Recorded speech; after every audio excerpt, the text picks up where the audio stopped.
video, I will discuss the red flags to watch out for in MLM conventions and their similarities to large group awareness trainings, LGATs. If this topic interests you, please stay tuned.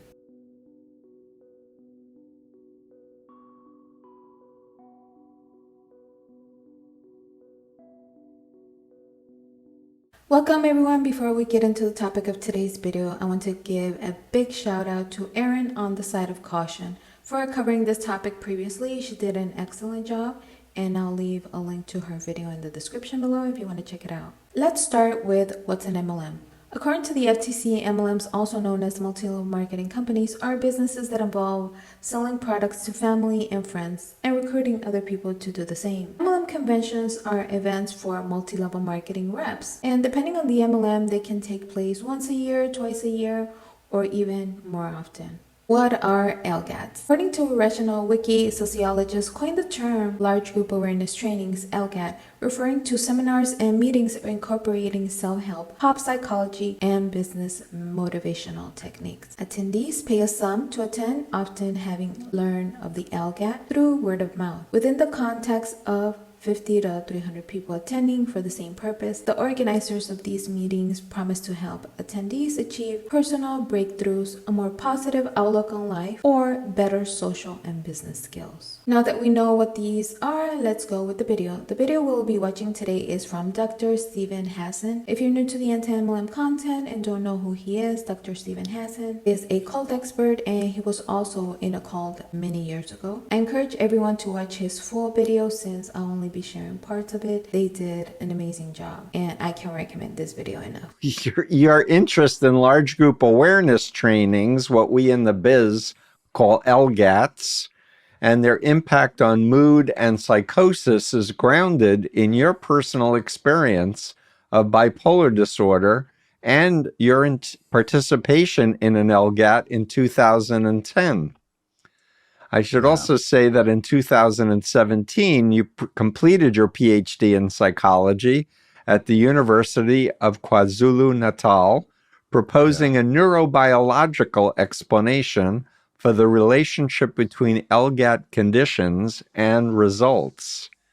More specifically, Dr. Hunter, you put forward a dopaminergic defense hypothesis, which offers fascinating insights into both the transformational experiences associated with large group awareness training participation, LGATs, and two, the common claims of psychological harm and problematic behavior associated with large group awareness training participation. I wanted to play this part because I think it's important to hear who John is and what's his background with LGATs.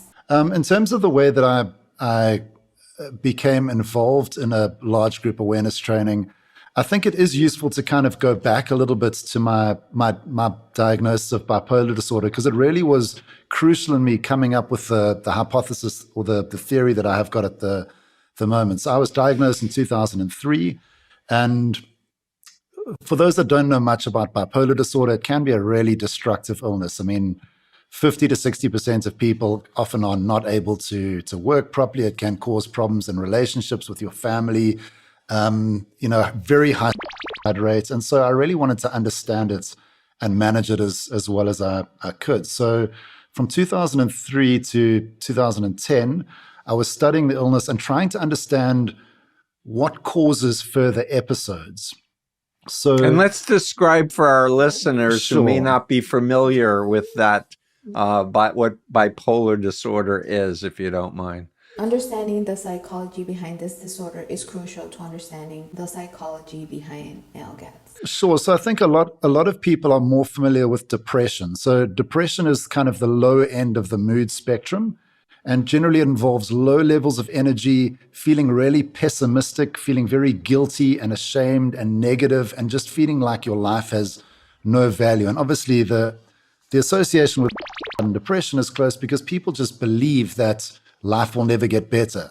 And often, if you look objectively at that person's life, it's actually not nearly as bad as they think it is. I mean, that's really the nature of depression, that you've got this lens that you're seeing the world through and yourself through and the future through that's incredibly negative. Right. Bipolar disorder is really just, it's a mood disorder that involves So depression is often called unipolar depression because it just involves the lower side. Bipolar disorder involves that lower side, but it also involves really elevated states called hypomania and mania. Hypomania actually means below mania, so it's not as extreme, and mania is kind of the most extreme elevated states. And Hypomania and mania, put a pin on that. We're going to get back to that a little bit later. These are very important. what you see in people that are hypermanic or manic is extreme levels of confidence, sometimes becoming grandiose. You see euphoria, you see often impulsivity because people just sense that their behavior is going to have positive consequences, so they take chances that they wouldn't otherwise take, or they make decisions very quickly without really thinking about it. You see very high levels of energy. Is this starting to sound familiar? Extreme levels of confidence, euphoria, impulsivity, high levels of energy. If you have ever been to an MLM convention, remember how the reps behave? Well, even if you haven't been to an MLM convention before, we can see their behavior when they're posting it on social media. So please keep all of these details in mind. I'm going to describe in my own case my first manic episode. So hypomania is not as extreme as this, but my first manic episode, I was awake for 9 days in a row. And no need for sleep, incredibly high level of energy, very productive, often comes with a great sense of creativity. So there's a lot of literature about the relationship between creativity and hypomania and mania. And it's an incredibly empowering, beautiful space to be in before it kind of gets really out of control, and then it can get quite scary. So there's really that sweet spot that feels absolutely fantastic. So I understood very well what the symptoms of bipolar disorder were because I'd spent a lot of time reading up about it and trying to understand it. But I also understood the triggers very well. And so the triggers of hypomania and mania, which are these elevated states, in the literature, what you see is psychological stress is a major trigger. Sleep disruption is another major trigger. And sleep disruption is actually a form of psychological stress, or it's a form of stress. So it does the same thing to your body in terms of cortisol and some of the other hormones that are floating around. And then the other major trigger was goal attainment. So achieving some sort of goal. And another way of interpreting goal attainment is some sort of reward. You achieve some sort of reward, or even another way of thinking about that is stress is abruptly removed. So when you achieve a goal, often it's because you've been striving towards it, and then suddenly you get there, and suddenly you don't have that that stress or that need to fight to get to that goal anymore. So those are three of the kind of main environmental triggers for these elevated states.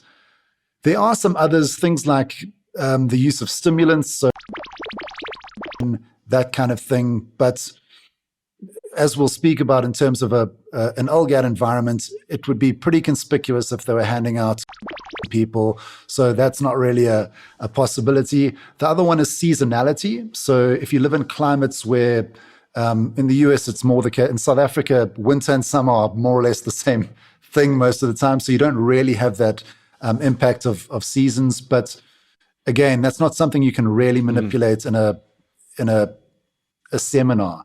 Whereas things like stress and sleep disruption and goal attainment, you can. So the triggers of hypomania and mania are psychological stress, sleep disruption, goal attainment, or some sort of reward. So it's important for people to be aware of the other triggers he mentioned and understand why he is prioritizing these first three, as they can be manipulated compared to the others. I understood these things very well. When I initially studied business, so I got a finance degree, and I'd been working in finance and in the corporate world for quite a while. And in 2010, I joined a company, and as happens with a lot of people that take part in LGATs, I was asked to take part in a personal development seminar as part of my induction.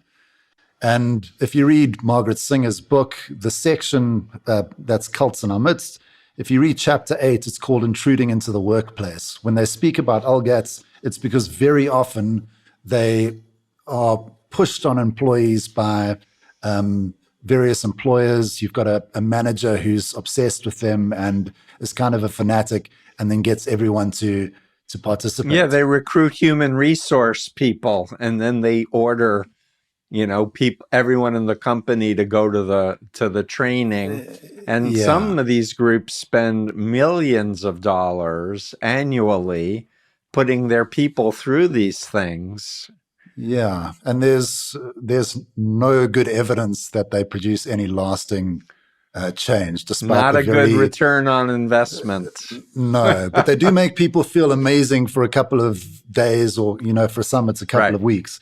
Yep. But anyway, so I go to this seminar with the best of intentions. I've never heard of these things before, so we actually tried to find out about what it was going to involve beforehand. And as you know, one of the first rule of large group awareness trainings is you don't talk about large group awareness trainings. So they will often say to people beforehand, and they'll say to graduates who are recruiting other people, don't tell anyone about what actually happens. It will ruin the experience for them. And it's very important that people don't know what's going to happen, because if you do know, then it's going to be less stressful, or you're just not going to take part. So you don't talk about LGATs, just like you don't talk about MLM conventions. When reps ask their upline about MLM conventions, they're often told you have to be there to experience it. Remember that the first trigger of hypomania and mania is psychological stress. So the fact that they're not telling you what happens, in my opinion, could potentially cause you some type of psychological stress. Because like Dr. Hunter said, if people knew what to expect, it might be less stressful. So why would MLMs want to put you in that type of stress? So that uncertainty. But can I just add in, for me, the BITE model is what I use, behavior, information, thought, and emotional control, and not telling people information about who they are, what to expect, and what's going to happen to you is a sign of undue influence immediately. Yes. But they frame it as, we don't want to spoil it for you. If you are new here and unfamiliar with the BITE model, you'll always find a link to it in the description of my videos, because it's that important. I consider it like a cult checklist. So Stephen Hassan developed the BITE model to describe cult-specific methods to recruit and maintain control over people. BITE stands for behavior, information, thought, and emotional control. The BITE model should be used within the influence continuum to help determine authoritarian control. I'm going to leave both of those links in the description below. We worked a full day on a Thursday, and then we went to this thing, and it started at 6 o'clock. And, it started at, somebody came to the front and said, it's 3 minutes past 6, your training starts now. So it's very, very ordered. They took away our watches and our phones, and the windows were closed off, so you don't really have a sense of the passing of time. And we were there Thursday from 6 o'clock until 2 in the morning. They gave us homework, which is very common. The next day we worked a full day. So that was Friday, got there and started again at 6 till 2 in the morning, was given homework again. Saturday started at 9, whole day until 12 that night. They gave us homework again. And so those first 3 days were immensely stressful. I was sitting there and I was just thinking, as someone who's trying to avoid relapsing to have another manic or hypomanic episode, this is the worst possible environment that I could be in.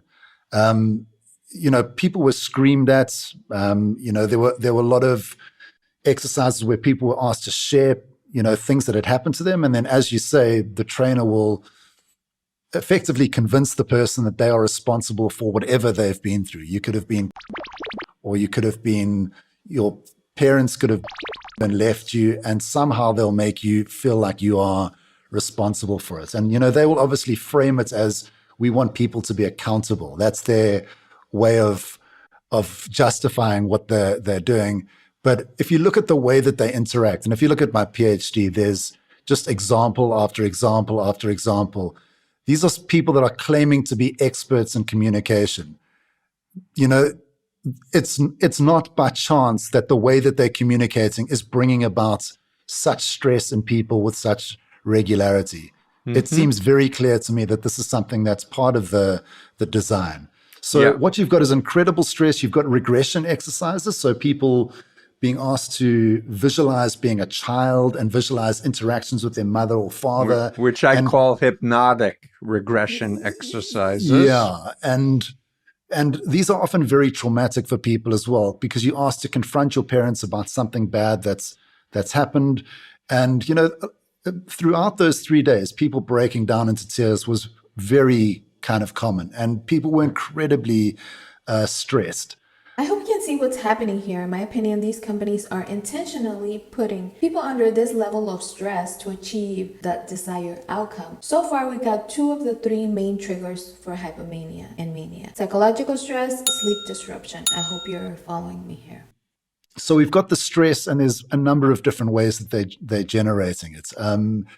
Then we've got the sleep disruption, because you'll be finishing very late, and then there's homework that you've got to kind of do. And the homework tends to be quite stressful as well. It's really looking at things that you're doing wrong, things that are missing in your life, maybe contacting people that have had a bad influence on your life in some way, and, kind of repairing those relationships. But that can be incredibly traumatic to contact these people, although they'll justify it by saying, we want people to reconnect and we don't want their relationships to be broken. But my view is that it's just part of the recruiting tool, because every person that you reconnect with, they say, well, make sure you invite them to your graduation ceremony. I'm no expert in psychology, no doctor, nothing like that. I'm just basing this on my experience going to therapy. My mental health experts can correct me in the comments below. I believe that forcing people to talk about their past traumatic experiences when they're not ready can be more harmful than good. I also have a big issue with the reps sharing traumatic experiences, because their upline often tells them it's a way to connect with others, when in reality, that's called emotional manipulation. Right. They want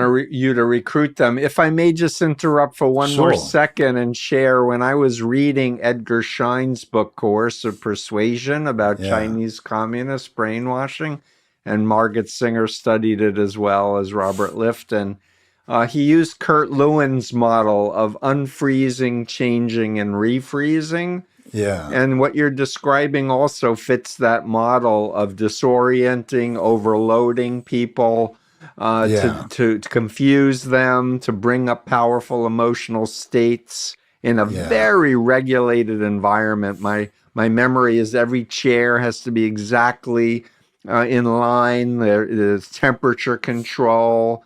They have monitors seated throughout the room to model, reactions, etc. So I just wanted to add a little more robustness. I mean, to and your I would add to that. I would point people towards my essay on LGATs and Fight Club as well, because the first thing that they really do when you get into the training is they get you to agree to a bunch of rules. So they say, these are the rules. You can't do this. This is how you speak. You can't speak to anyone next to you. You need to swap chairs. You can't sit next to the same person after a break. You can only have water in the environment. If you want to go to the bathroom, then you have to. And there are a number of ththings that you have to agree to before they allow you to carry on with the training. And they want obedience. That's often the case. They want obedience. So they set that up right at the beginning. Right. We've talked about this before, how a lot of MLMs break people down to then rebuild them with the behaviors that align with the company's interests. And that's how cult identities are born, and why all the reps are pretty much acting the same, saying the same thing. So for the first 3 days, we've got this incredible psychological stress, which, as I know, as somebody who's studied bipolar disorder, is a trigger. Then we've got the sleep disruption, which, as somebody who's studied bipolar disorder, I know is a trigger. So I'm worried about myself here. Then on the final day, so it's been 3 days of hell, really. And then on the final day, there's this very swift shift in mood from being highly oppressive and, you are, to use Robert J. Lifton's words, from non-people, you become people. And so they suddenly switch from, you're the worst people ever, you're all assholes, and that's often the language that they would use. And then now suddenly you're amazing, you've graduated, you're one of us. The trainer steps down from the platform and kind of just becomes the same as everyone else. And everyone is now amazing, and there's hugging and all this sort of thing. So, and there's a graduation effectively on the final day. And then actually 2 days later as well, there's a more official graduation where they further celebrated. So I'm looking at this and I'm going, okay, you've got stress, you've got sleep disruption, and you've got goal attainment. That's pretty amazing. Then I start looking at the way that people are responding to this training. And it was a combination of things. So we were promised certain things, both by the chairman of our company and by the trainer. You are going to experience this, right? And I'm observing what people are doing in terms of their behavior, in terms of what they're saying, etc. And then I later went to read about, hundreds and hundreds and hundreds of examples of what people were explaining they went through. And it aligned perfectly with hypomania. And hypomania's got a very specific fingerprint. It's not just feeling happy. So it's kind of a combination of things. So you see euphoria, you see like excessive confidence, impulsive behavior, sociability, increased energy, increased productivity, creativity. These are things that are being promised by these organizations when they can be framed as positive. So they might say to people, for example, you'll feel really good because that's something that's marketable. They may say to people, you'll be more decisive. They won't say you'll be impulsive. They'll say you'll be decisive. But if you actually look at the behavior of some people that are spending huge amounts of money immediately afterwards, quite recklessly, or getting divorced immediately afterwards, as a number of people at our organization did, that's incredibly impulsive. But they'll say you'll be more decisive. What he's saying here makes total sense. That's why we have in these MLM conventions. The companies selling their merch, introducing new products. They also encourage people to purchase tickets for the next year's convention. Because in my opinion, MLMs know people are going to be impulsive spending their money, and they just take advantage of that. They'll say you'll be more confident. They'll say you'll be more productive. They won't speak about psychosis, which is a symptom of a real elevation. So that mania often is associated with psychosis. But those were some of the things that were reported over the last 50 years that these organizations have been around relatively consistently. There were articles published in the 70s and 80s, people experiencing psychosis, being diagnosed with bipolar disorder, schizophrenia, brief psychotic episodes, and then depression as well. So some people were experiencing very low moods after participating, and there were even claims of as a result of participation. So I'm looking at this and I'm going, all of the triggers for bipolar disorder are there. All of the symptoms, both on the upside and the downside, are there. There's something interesting kind of going on here. This is the worst part. A little bit later, we will talk more about the psychological damage that these type of events can cause for some people, and it's so sad. In 1987, there was an article by Morton Lieberman, who was an early researcher of LGATs, and he basically said, there's no reason to assume, based on what we've seen so far, that these trainings couldn't cause psychological damage to some people. There's no reason for us to think that they couldn't cause damage, and there'd been a lot of reports of damage, so that's what his article was kind of referring to. But he said, but at the moment, we don't have a way of explaining the relationship between what goes on in the trainings and what we're seeing in terms of the claims of harm. And the claims of harm involved psychosis, mania, looking sort of symptoms, depression, that kind of thing.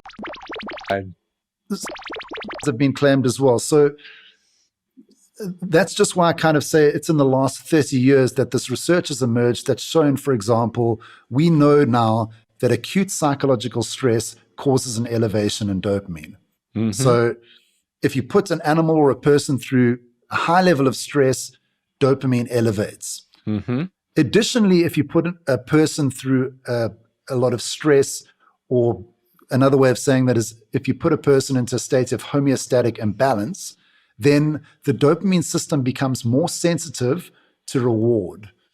So you stress a person, dopamine starts elevating, and the dopamine system is kind of going, if something rewarding happens, I'm going to really start firing properly. So what you've got and then we also know that rewarding events elevate dopamine. That's kind of the first thing that people knew about the dopamine pathway. It's often referred to as the reward pathway or the pleasure pathway. Something good happens, dopamine is elevated. This reminds me of how intense these reps become when the company introduces new products in these conventions. They are under a lot of stress in these events, and when they are rewarded with something as simple as a new product release, their dopamine levels probably skyrockets, leading to these wild behaviors. So what you have in a large group awareness training is you've got a recipe for an elevation in dopamine, theoretically speaking. You've got stress elevating dopamine. You've got stress making the dopamine sensitive to something rewarding, and then you've got something incredibly rewarding happening immediately afterwards. So it's like, okay, well, great. That makes sense. So theoretically, it seems like these trainings could be elevating dopamine. And then when you look at the results of participation, they often refer to it as transformation or breakthroughs or whatever. But if you actually look at how participants, how their family members, how researchers in the past have described what's going on, they describe very specific things. And it's euphoria, confidence, energy, productivity, impulsivity, sociability, all of these things that are identical to hypomania, and in some cases identical to mania. Then you see at the very extreme kind of cases, you see psychosis, which is closely linked to an elevation in dopamine. So separate from the dopamine hypothesis of bipolar disorder, there's the dopamine hypothesis of schizophrenia or the dopamine hypothesis of psychosis. And there, as I've said in my presentation, there are over 7,000 articles now on the relationship between dopamine and psychosis. Antipsychotic medications are often used to reduce dopamine signaling. So people that are likely to experience psychosis are given drugs that reduce dopamine because there's a lot of evidence that dopamine's involved. So that explains all of that stuff going on. I want to repeat it because this is the most important part of this video. What you have in an LGAT is you got a recipe for an elevation of dopamine. Also, the things that he describes, we can see them in MLM reps at MLM conventions. We see the euphoria, confidence, the energy, productivity, impulsivity, sociability. And then you've got the relationship between extreme stress, or let's just say chronic stress, and dopamine. So if you stress a person out for too long, then it's kind of like sweating. You know, if you first go for a run, you sweat and it cools your body. But if you run for too long, eventually there's not going to be any sweat left.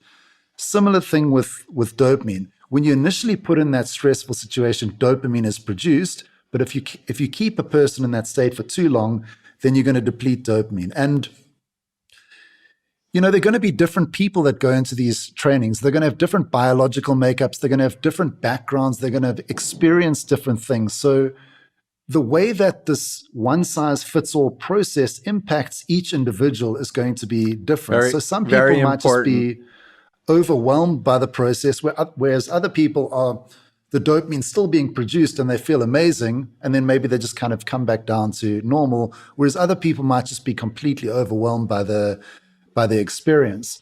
So, and I would just add, if I may, John, that, you know, you mentioned people divorce, but some people fall in love with another participant, or they spend an outrageous amount of money on buying something they can't afford because of this manic, you know, state as well. But now they have consequences to these behaviors, right? Well, often sometimes the divorce and the marriage are kind of closely related. So they fall in love with somebody at the course because they're in this state of feeling incredible around them.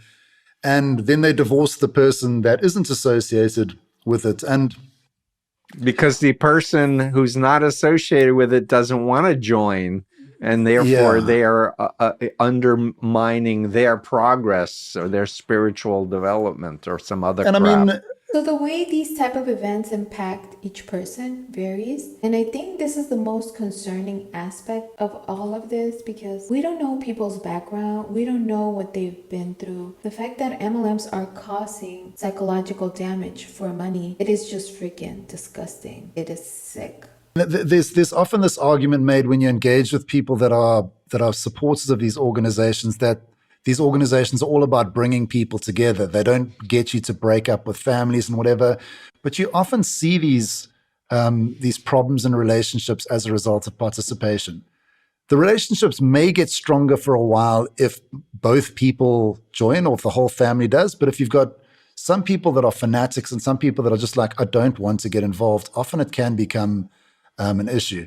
But sorry, just to finish the thought Yes. in terms of the depression side of things. So there's a considerable amount of evidence that chronic stress leads to a depletion of dopamine. And there's also evidence that a depletion of dopamine is associated with depression. So while Morten Lieberman didn't have a way of explaining the relationship between what was going on in these seminars and the negative effects, the hypothesis that I've got, which is the dopaminergic defense hypothesis, explains both the positive effects and many of the claimed negative effects. And just to kind of, to close that loop in terms of why I call it the dopaminergic defense hypothesis, the idea is that if we're in a difficult situation, our brains have evolved to want to keep us in balance, to want to keep us in a homeostatic state. So we know the way that we respond to physical challenges. So if something threatening comes at us, the HPA axis kicks into gear. We start producing cortisol. We start producing adrenaline. Blood rushes to our muscles, all that sort of thing. We've spoken about sweating when we are getting too hot. Our body wants to kind of regulate us the whole time in terms of physical things. It makes sense that it would also want to regulate us in terms of psychological things. It doesn't like it when we are unhappy. It wants to make us feel okay.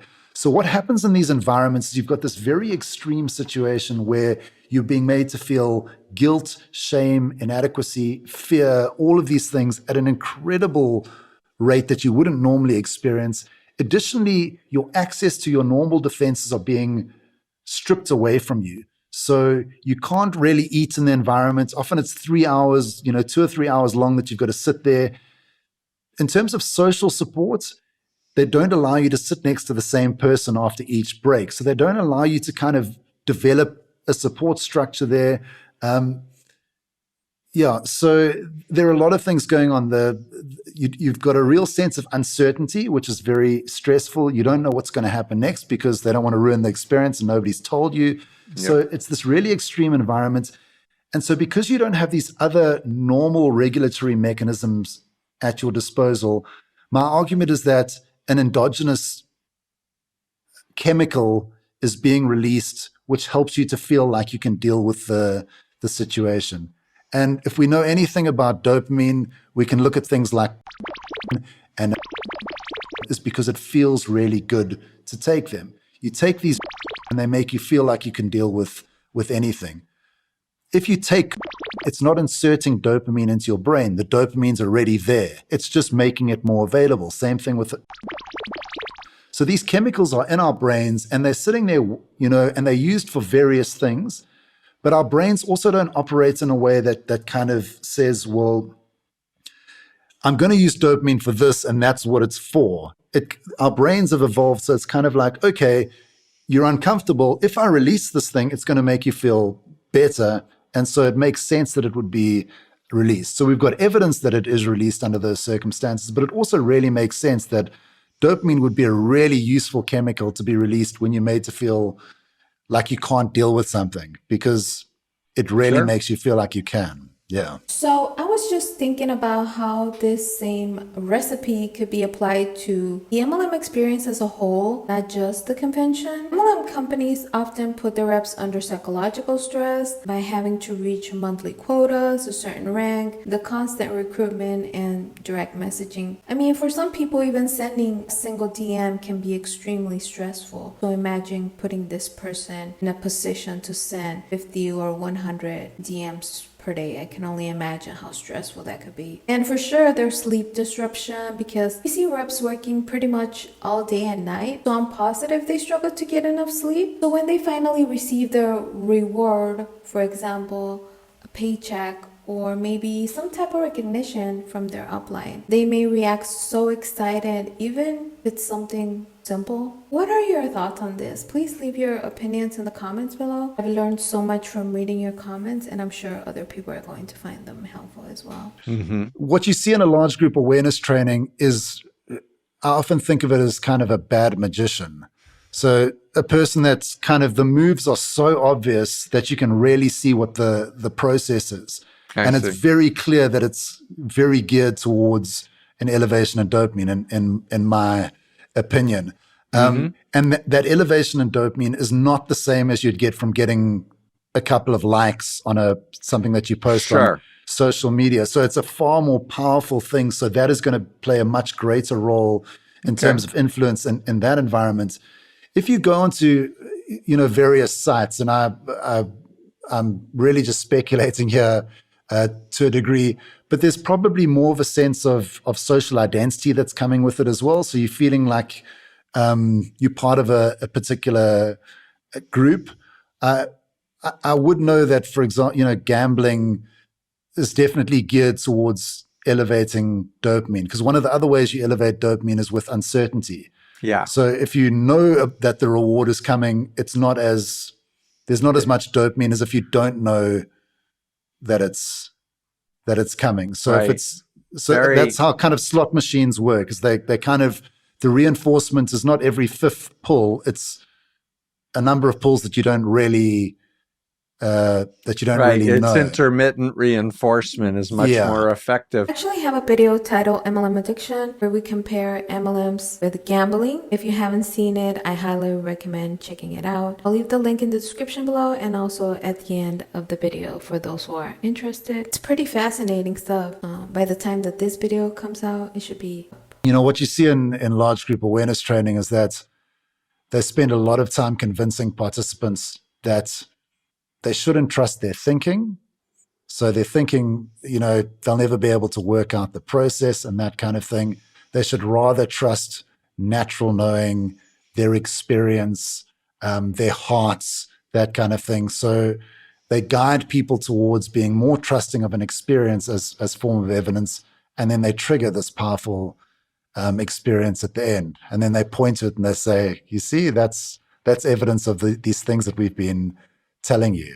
And I think that's I think that link as well is quite important to note. Yeah, and I have a theory or an assumption that part of their deliberateness includes indoctrinating people into a belief system that there's no such thing as a victim, that you create your own reality, because then it leaves them off the hook for being... Everyone's responsible for themselves, but they're not responsible for anyone. That's the amazing irony that seems to slip past. How many times have we heard uplines telling the reps to just trust the process or to just believe, when real business owners don't conduct their business based on emotions? They go by data, they go by facts, they go by numbers and statistics. That's how real business owners work. They don't go by, if it feels good. I've been asked about LGATs, and I'm like, well, if they really are interested in transformation, why don't they hire mental health professionals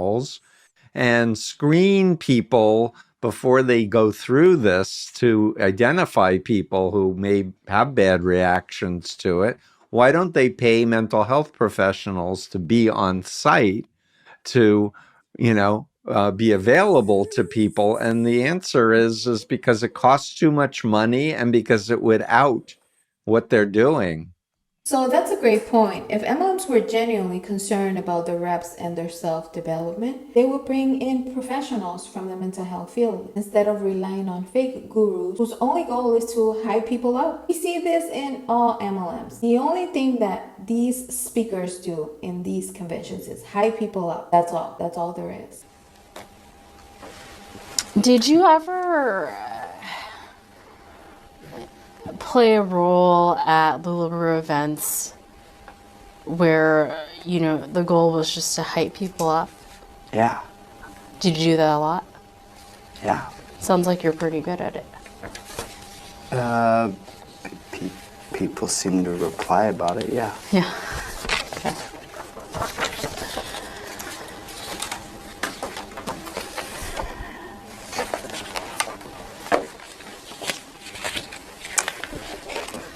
Yes.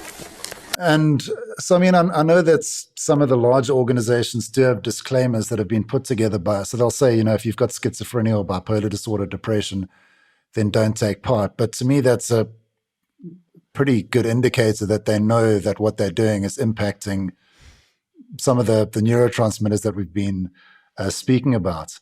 They certainly have paid psychologists in the past to do various things. I don't know if it's for the screening and that kind of thing, but yeah, I have my skepticism about some of the psychologists that have provided endorsements. To me, they just don't align with reality.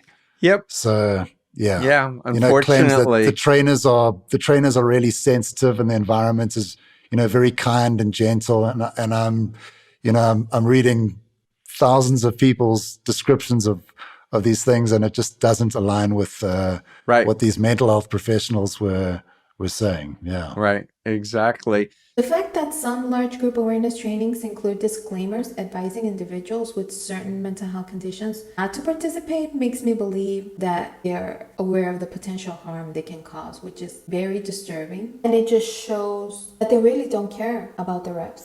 But the question is, how can we do research that's scientifically validated, and then have experts go into courts of law and explain it in a way to judges and juries that makes sense?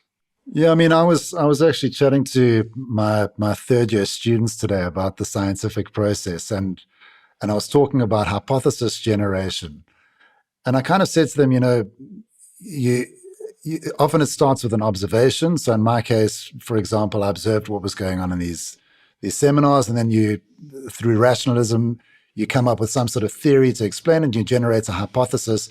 But then you want to test that hypothesis. So at the moment, I've got a hypothesis that there's an elevation in dopamine and it's causing these things, and a depletion of dopamine that's maybe causing depression. But in order for that to be verified, I'm going to have to take, 20 people, send them into an LGATs, measure their dopamine levels using functional MRIs or something like that, see if there's a change, which is a very expensive and difficult and practically challenging, as well as ethically problematic thing to do. I mean, the reason that I did my research using secondary data, using pre-existing books and journal articles and online discussions and that sort of thing, is because I didn't want to send anyone into one of these seminars. Right. I really believe that they are problematic, even if you don't have a serious breakdown. I think that what is being done in the seminars is unethical, and I think that it's damaging, even if you come out, technically unscathed. So it is a real issue to test that hypothesis out. You can kind of replicate it in other spaces, but you can't put people through the level of stress that they go through in an LGAT. I think there's no research ethics committee that would sanction sending people into an LGAT if they knew exactly what goes on in them. So, right. It's an issue. And I mean, but that kind of tells you something as well. The fact that you can't do research on them is surely a red flag in itself. Well, that's the double bind with social science research, because two of the most important social psychology experiments that I use in my work to explain undue influence is Milgram's obedience study and Zimbardo's prison study. It was those two, and there was one other third study that formed internal review boards, ethical standards for human subjects, because people were having serious breakdowns and bad reactions to it. And unfortunately, mind control cults are doing the impermissible social psychology experiments. Yeah. It seems that LGATs cannot be studied on a deeper level because it is considered unethical to put people through those experiences. However, we see MLMs host these events at least once a year without considering the potential psychological harm they could cause to the reps. If this doesn't show you that MLMs don't give a about you, I don't know what to tell you. I encourage you all to check out his video. That was a very interesting interview with both of them. In my opinion, MLM conventions are LGATs. The similarities are so many to ignore. And I'm going to leave all my sources in the description below. Please do your own research and come to your own conclusions. I like to focus on understanding the psychology of MLM reps and why they act the way they do.